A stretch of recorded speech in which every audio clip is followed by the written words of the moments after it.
Well, welcome everybody back to the Growing Money with Sean Trace podcast. I've got a really interesting guest with me today, and would you like to tell people who you are and a little bit about what you do? Okay, so my name is Chris Harcksen-Lucero, and I am a financial coach, but I have kind of a unique background. I'm actually a full-time flight paramedic working on a helicopter, and I've been a first responder working in EMS for almost 70, well, what is it, 37 years now. Oh my gosh, it's been, a long, long time. So just That's a little bit of awesome. the background makes me just a little bit different than a lot of other coaches. Yeah. How I want to ask about both, but how did you get into coaching? Let's start with that.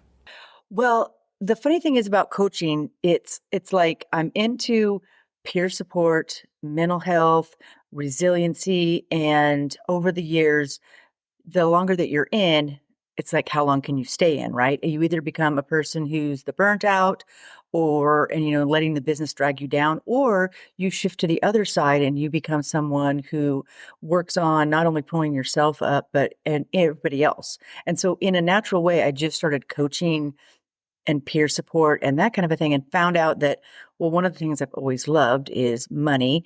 And sometimes we don't realize how much finances tie to our physical and mental health. And so Yeah. I was like, hey, this is a way that I can contribute without going back to college to become a therapist. Yeah, right. That's awesome. It's interesting because I like that you talk about resilience because that's one of my big things. I love talking about resilience. And, again, and I say this almost every podcast, I started this because I've got a small 8-year-old daughter. And, again, always in the back of my mind is getting skills and information that I can teach to her. And, and I think that one of the things that I try to push the most with her is this idea of resilience.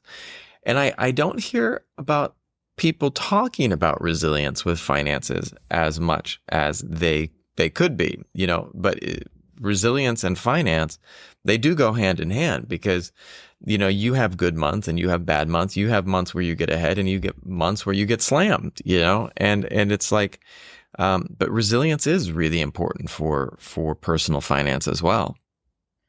Yeah, I mean, I love that you're thinking of that, because I feel like so many times we're always trying to avoid pain, prevent anybody else, our children, from having pain. And of course, we don't want them to go through anything bad, but it's just there are things that are going to come up in life. There's going to be challenges.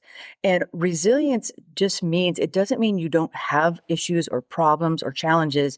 It just means you're in a place that when you have those, you're able to come back from it. And you know that no matter what you go through in any way, anything that happens to you, that you're always going to be able to come back and you want to be stronger and better. And finances, it just hits us, like you're saying, all the time, because money really does affect everything that we do. It may not always motivate us, but it does set the playing field for the fun things that we can do, the activities, the places, the people, and the way we get to interact. Money kind of jumps in there and plays. And I want people to set up their life so that if something like this last year, the economy, when COVID hit, there's always something that's going to come up in our financial life that, again, you're going to bounce back and be stronger because of it. Yeah. One of the things too, like that you hit on there, and there's a couple things that I want to poke at that were really great. But last year was tough for many people. And like, I know the news tells everyone the economy's great, everything's great. Meanwhile, I know people who have been out of work. It's one of the worst job markets I've ever seen. People are just, like I've seen so many people posting on LinkedIn saying, I am desperate right now.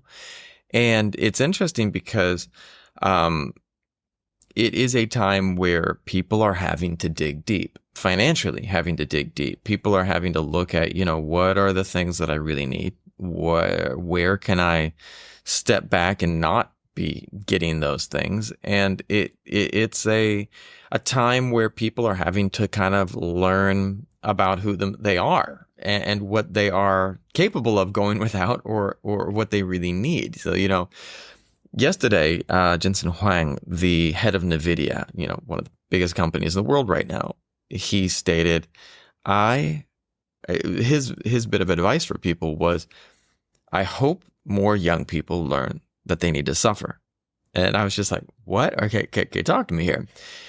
There is something to be said for when people encounter times of scarcity, people encounter times of lack, people encounter times of difficulty, because you realize that, one of the biggest dangers, I think, for people is that they feel like they're too safe, and that feeling of safety can be really dangerous financially. Like, I was sitting there thinking, I want to make a move back to the US. I'm overseas right now. And I was sitting there looking at my house, but I was like, but I've got this house, but I've got this. And I was in this feeling of safety. But then, one of my friends messaged me and said, you know what happened yesterday? They lived up in north of Los Angeles and their house burned down.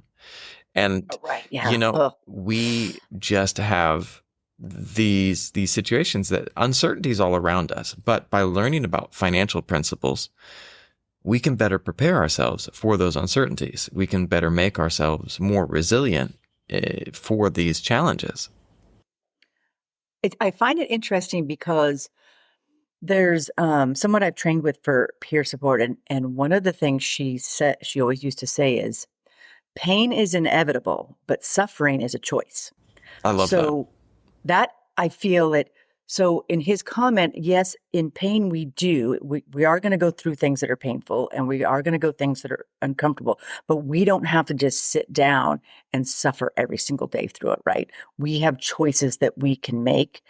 What I love about being a first responder is that I get to help people. You always say, oh, we help people on their worst day.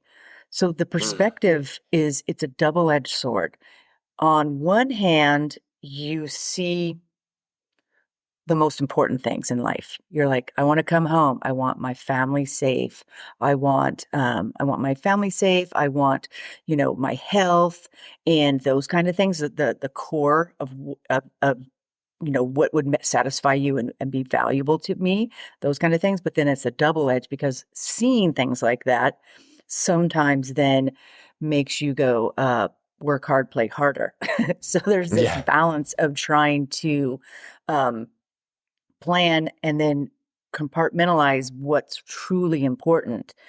I think what he was meant to me, what he's saying in that suffering comment is that when we are too comfortable, we just don't plan. We just we feel entitled. We don't plan about things. We think that if it's good right now, it's going to be good forever. And it's the same on the other side. If it's bad, it's going to be bad forever. So it's like getting your mindset into the right place of, okay, there's going to be ups and downs, because you can't appreciate what you do have until you didn't have it, right? Yeah. I love what you just said there, because it really is. If I've been gleaning anything from since I started this podcast, one of the most important things is that everything with your finances in your life, it's all about mindset. It really is about mindset, because you can be, on all the self-talk you have, the mindset that you have is something that enables you to go out and create. I'm reading this great book right now about how to get your life set straight. It's a wonderful self-help book. It's a very irreverent title, so I won't say it here. But the idea is, we have all these thoughts. We've got all this stuff going on up here, and a lot of it's not true. But our thoughts don't make us. What makes us is our actions, and that your mindset is your overarching pattern, strategy that you use to chart your actions. Today, I am recording a podcast right now, and I don't know what's going on with the rest of the day. I know I have to edit one today too, a different one, but those are my goals right now. That's what I'm doing. And my mindset is, I can do one thing right now. That I have to prepare. I got all these things I've got to work on, but you know what? That's pretty awesome. It's pretty awesome that I can set out and create something, and the mindset of, I can do this, I can handle this, is what it's all about. With money, I feel like a lot of time people get into these different mindsets, and there's some programming they have that kind of came in from different things that kind of might not be serving them so well. I'd love to hear you talk on mindsets a little bit around finances. I love it. I'd say, we use the word mindset a lot now, if you're like, oh, I need to change my mindset. But it's also, if you boil it down to the easy way of saying it is the stories I that like we tell ourselves. that. And these stories where we get all of our stories are, it's either something we saw, someone showed us, right? And we're like, oh, that's the way it has to be. Like, I love the one that says you'll always have debt, or I'll always have a car payment or a house payment, or things like that. That's a story that a lot of people say.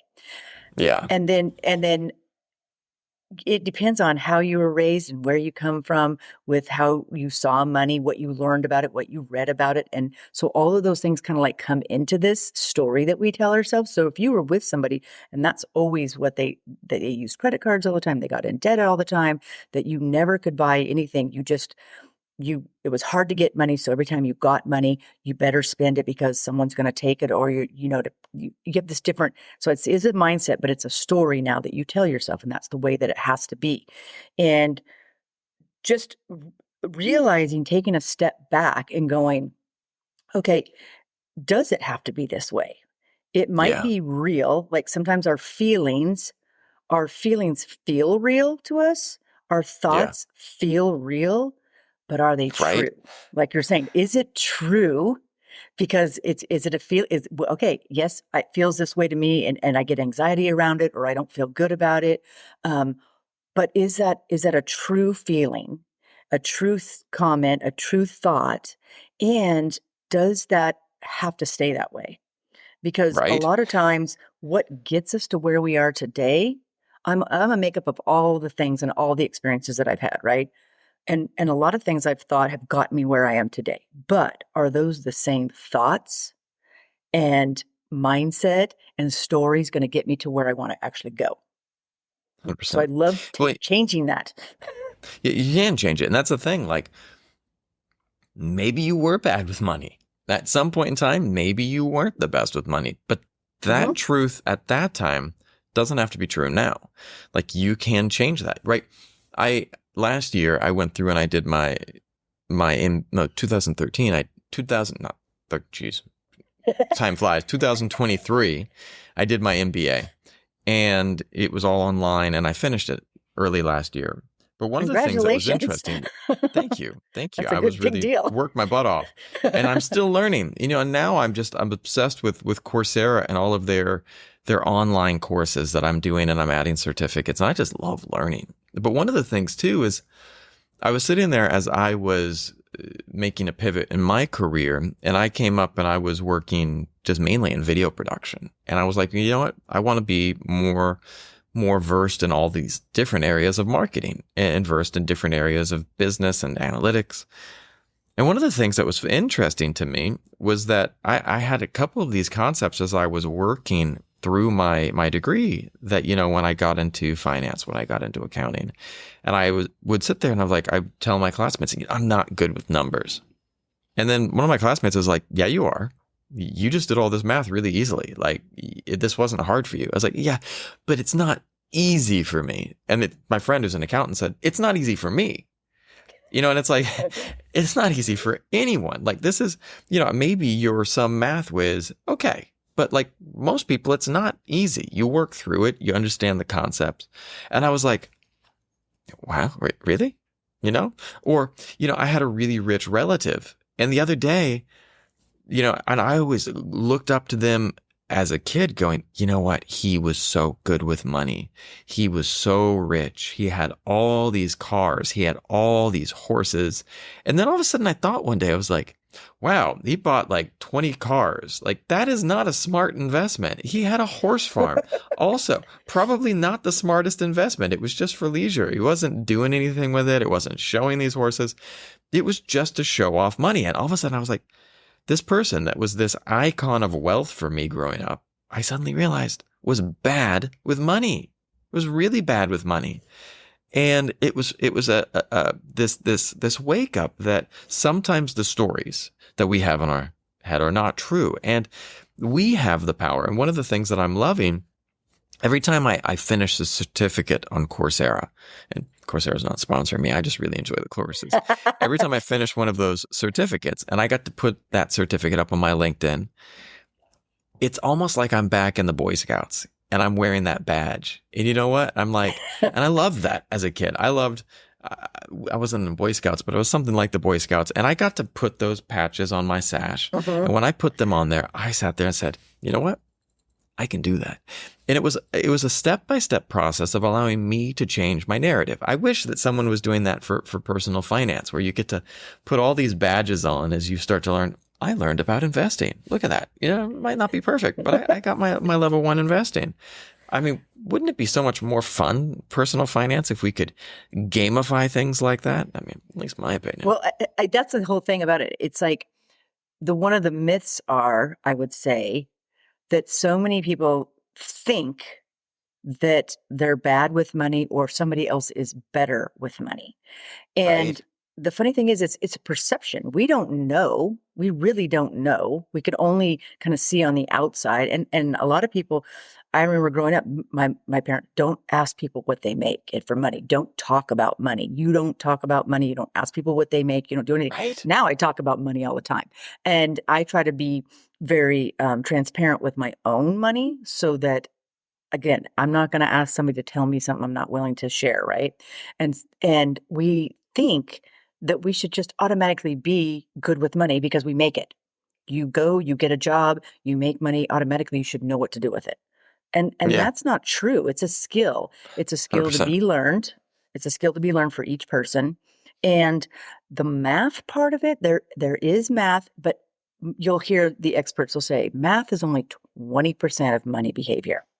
You know, Yeah. because I have clients who they're like, oh, I'm terrible with math in general and I don't understand numbers.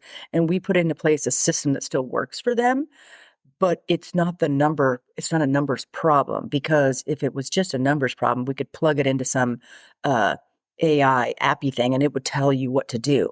It's the behavior on the other side. What does that item represent? What does the money represent? What are all the things that money gets us? Yeah. Status or prestige and items and luxuries.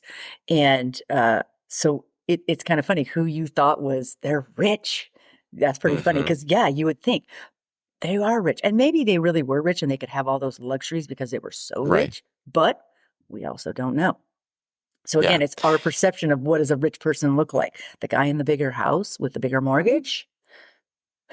And I love like what you're pointing out there, because we don't have a clarity. There was let's talk about money. Like, let's everyone start talking about money. Start talking about how much you make. Start talking about, what jobs are paying well, what jobs don't pay well, because maybe people will avoid that job, or maybe we need to start saying that person deserves to be paid more money. It's like Uh-huh.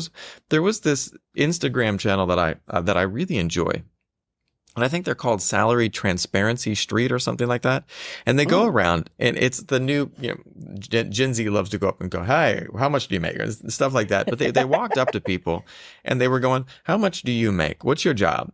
And it was really interesting to see people talk about money. And at first I felt like this was very cringe. I was just like, ooh, how can you walk up and ask someone how 'Cause much that they is make? it's so personal, Yeah. right? Because we put value not just on the money, Yep. but people.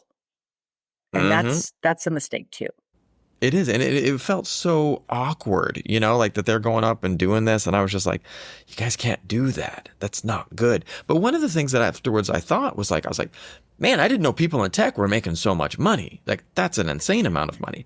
And the other Yeah. side, I was like, I can't believe that our teachers in America are getting paid so horribly. It's like, that's a crime. It's horrible that our teachers are not paid. This is the people that are crafting the future. And without diving down that rabbit hole, if we're not talking about money, no one's aware of what everyone respects. And it's like, gosh, I wish that I had have seen that Instagram before I went to college. Probably would have affected, some of my choices that I made. Yeah. I mean, you hear right now, like a big thing is student loan debt on all the controversy. So without talking about the controversy of pay it off, don't pay it off, however it is, what there was that huge push, and I'm a trade. I went to a Yeah. trade. I went into becoming an EMT and a paramedic. I all through high school, I was going to go into law enforcement. Those were always going to be, I was always going to be a trade person, not an not overly educated. I don't want to insult anybody who has a lot of No. education because I love learning, but trades were important. College was important. There was a shift. I don't know. Some people say 10, 15 years ago, maybe even more, where everything you heard about was college, college, college. Right. And, but they didn't give them the information on the flip side. I work with clients who come to me with large amounts of debt, student loan debt, and other debt because they were told go to college and then you're going to come out and you're going to have this degree and then you're going to get this great profession. And they had no concept of money or what things really cost. And they have, and education is great except for the person who spends 150,000 to get a Right. degree to earn 50,000 or 30,000. That's the 100%. problem. And That's the that problem. this is one of my first degrees that I was going toward that I stepped away from was because of that, because it was just I was just like, wow, this is adding up fast. And they promised me, and some of my friends graduated and were Mhm. like, I can't make any money. And I was like, Right. that is not okay. That's not okay. And so, I think that I'm a huge fan of the trades. If I could go back in time, I would definitely look at the different trades. And there's so many things out there that are unique. I feel like coming back to mindset, I think that we need to start teaching people about different mindsets, start educating people. And for me, I'm Mhm. all about financial education. And so this is, again, one of the reasons I wanted to create this podcast to help start being one of the people who talks about this. And I mean, and thank goodness there's so many great financial podcasts out there. And I think that hopefully people can start waking up to this, whether it's through someone on Instagram teaching them about money, someone on TikTok, someone on a podcast, someone on YouTube, wherever it might be that you find it. Hopefully people can start getting this information and start making changes. What's some of the best financial advice that you were ever given? Oh, I always think my early money education that I learned was probably from my grandma. We would always play. She was a waitress and her whole life. And she had come out here to California from Oklahoma when she was 18 years old, and she only had a eighth grade graduate education. But that woman, she she ended up saving a lot of money, managing better monies, and was able to spoil me uh, growing up. But she just was always like, she always would tell me, whenever you get something, always put a little something away. Always put a little something away. Don't don't be a big debt person. I like so debt was never like a big thing for me. Even I'd made some debt mistakes here and there, um, just doing dumb things, But those little voices always were in my head from her telling me that how to, get a checking account and don't extend yourself beyond, buying more than what you can afford. It'll put you on a bad path, always those kinds of things. On the flip side, the scarcity mindset, which is not a good mindset, I fight Yeah. that from things I witnessed from my parents and some the way my parents view money. And so I fight that scarcity mindset and I want to have more of an abundance mindset. An abundance mindset does not mean you're a person who blows money. I think a lot of times people think scarcity people save and abundance people just blow money left and right. That's not true. Yeah. It's just One of believing that the money's going to come in and you're going to do positive things with it. I love that you said that because there was one person that I was listening to who said we need to redefine what an abundance mindset means. Because there's some people who think abundance mindset means I'm going to Bali next week and then I'm going to go buy a new car.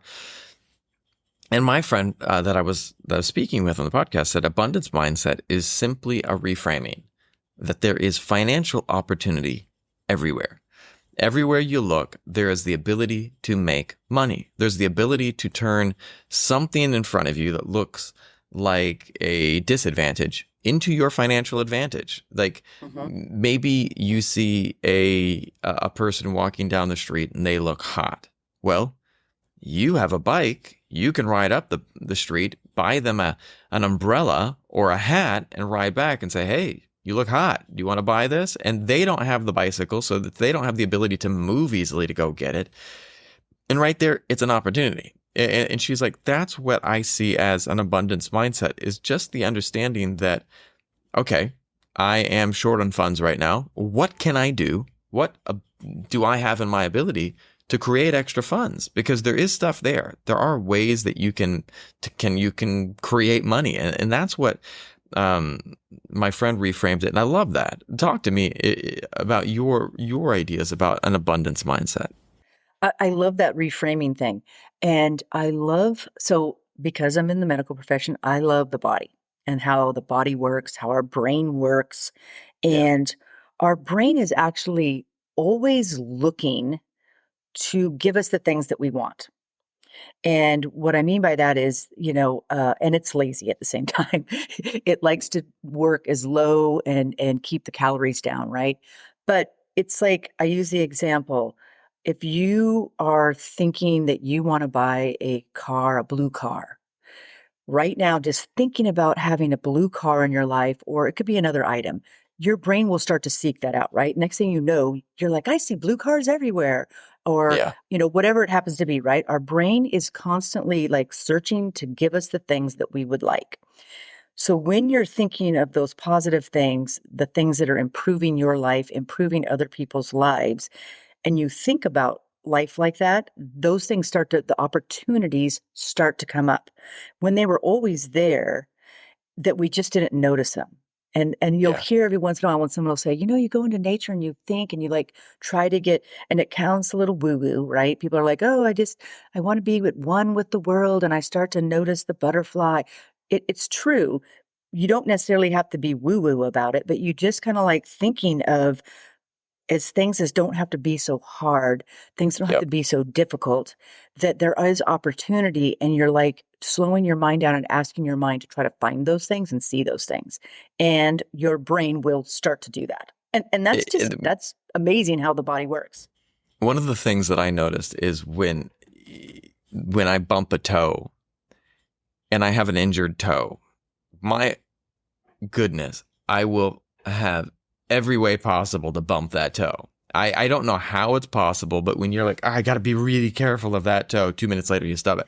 I'll go through my regular waking day and never stub my toe. But when I've hurt a toe, I find it. And it's crazy like that. Like if you're focusing on something, it almost hones in on it. So you have to figure out what is it that you want to focus on, because if you're focusing on the wrong things, it's not good. Oh, I am this problem. Oh, I don't have this. Oh, I'm always out. Oh, and certainly you might have some problems, but it's also about knowing kind of that dichotomy of control. Like, all right, I've got this problem. What can I do about it? Can I fix it? If I can't fix it, then just let it go and find something that I can control right now.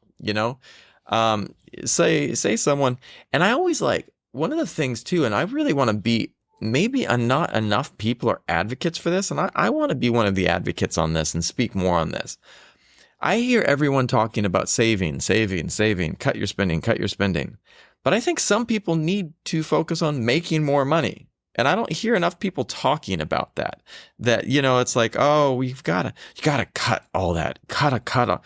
Certainly you do. We all have to learn how to budget. We have to learn how to be careful with our finances. But maybe you do need to learn how to make more money, And one of the things too, like, I don't have enough money. If you're focusing on not having enough money, you're not going to create new opportunities to maybe get a raise or change jobs or shift into a different arena. Like, one of the things that I was talking to my friends about, living overseas, there's a certain cap on how much I can make just because Mhm. that's the earning pool in the area that I'm at.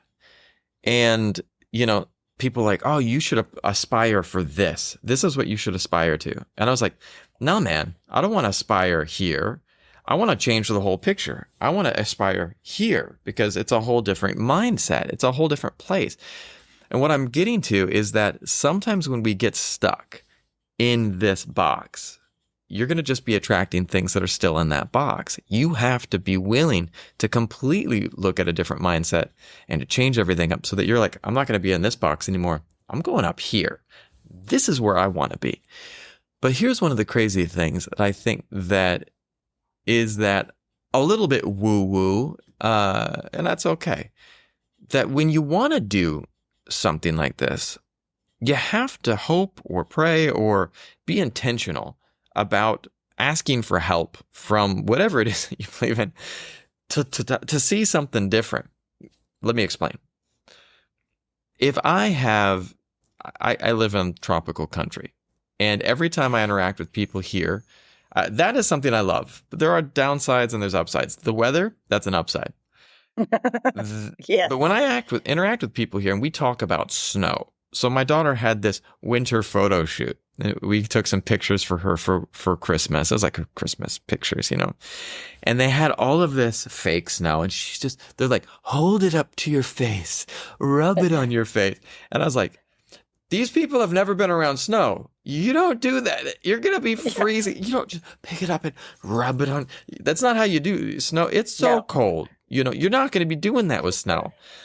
But the people that I interact with have That's no so funny. experience around snow, and they're just laying it. And I mean, okay, snow angels. All right, I get that. But like after a snow angel, when you get that snow down the back of your snowsuit, it's cold. You're not going to be so happy anymore. You know, No. the worst thing in the world is snow down the boots.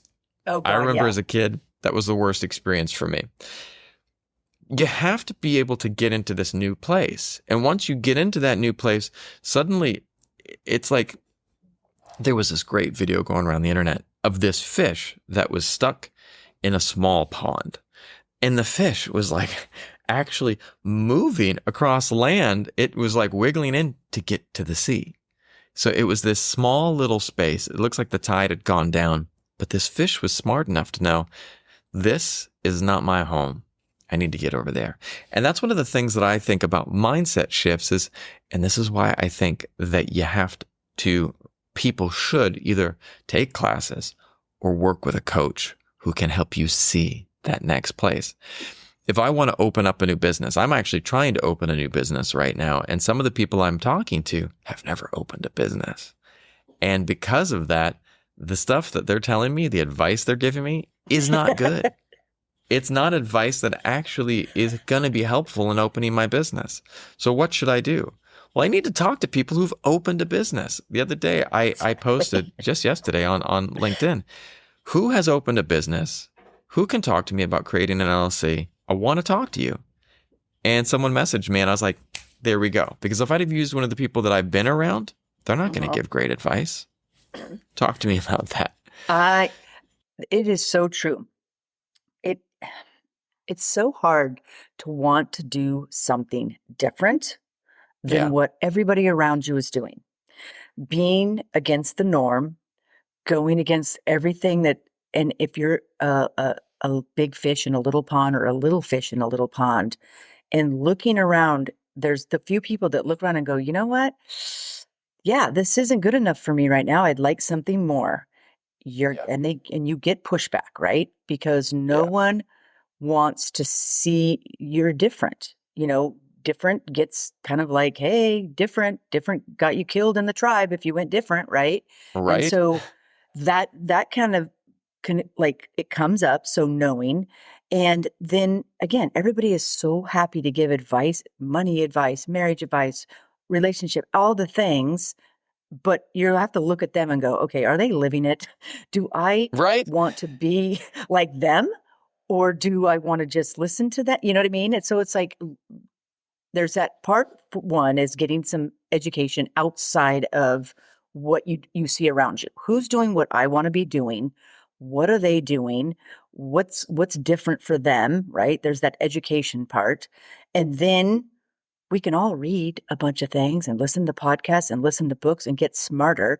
Well, what are you going to do now? Now you're just smarter, you know more, but what are you going to do about it? Are you going to actually make a plan, make a change, risk a little something? Until people are super uncomfortable, they're happy because a lot of times you're like, I'm sitting in this, I'm in a crap sandwich. I say it all the time, but at least I know how it tastes. What Yeah. if I have a different one and might taste worse, but it also might taste better, right? Yeah. And being able to also willing to risk and fail. And I always say things like, children, we ask children for 12 years that we put them in school, right? We ask them to go learn something new, try, fail, try again, right? We encourage them, but all of a sudden we become an adult and we don't like that try, fail thing. It doesn't feel Right. good. And so Doesn't. a lot of times we stop growing because we're just not used to dealing with failure. And we have to just like reframe that whole thing. You're not failing. Like when clients come to me or we're going with something, I'm like, well, what have you tried? But what have you tried in the past? From where you are right now, you're not happy right with where you are, or you want to do something different. What have you tried? What did you learn from that?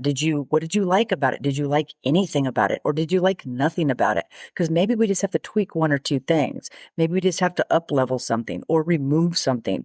It's just as adults, I feel like if something doesn't come easy, we kind of just go, well, I'm just not good at it when we just like throw it out. And there's just some things you may not be great at it. You may not be the best at it, but you could be competent. And we got to be competent with our finances.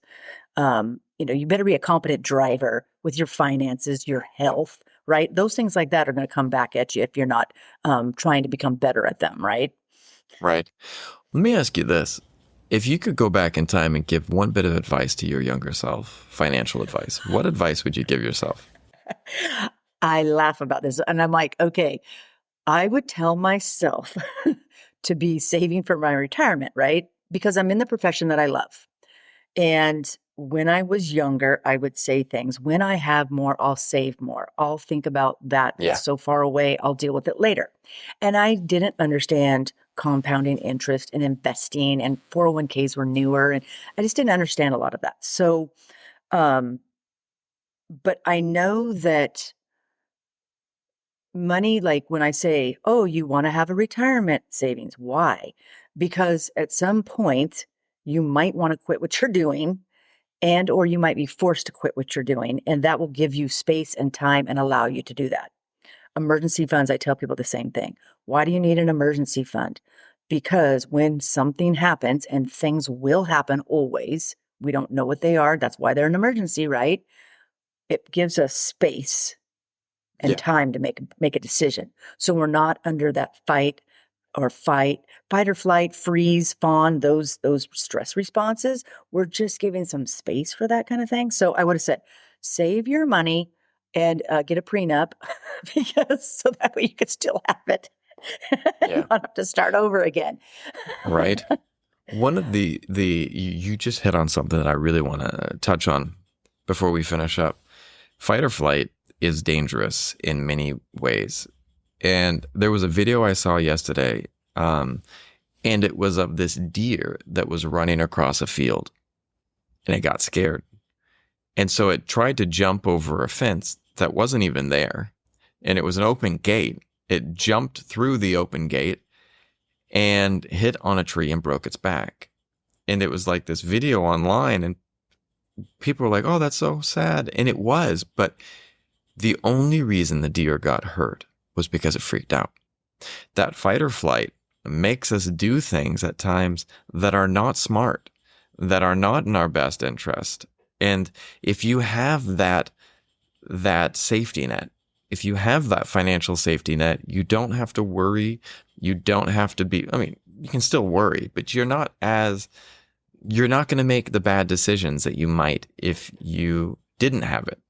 And so I think that I love that you said that. And I love that you're saying compounding interest. I was talking to my daughter about that the other day. And, I finally, I got through the concept and she's like, wow, I need to start saving now. And I said, yes, we do. This is something we start doing right now to start so that by the time you're 65, she's like, that's so far away. I said, it is right now, but it's not going to be so far away in a couple years. Right. So you start now. And then, by the time 65 isn't so far away, you'll be in a much better place. And just having a positive relationship with money, Yeah. knowing that it's a thing and what you can make it can do for you, because you also don't want to be the person that saves everything and never enjoys life and is waiting for retirement to do the fun things. You don't want to live a life like that either, right? So it's like Yeah. trying to find the sweet spot in between and not letting lifestyle creep, trying to get the best. And Right. again, that fight or flight, I mean, in training for my job, you always fall to your lowest level of training when you're in that mode. And the better trained you are, the better you can handle certain situations. Because those situations, the body is trying to save you. Sometimes it makes the right choice in the moment and sometimes it doesn't.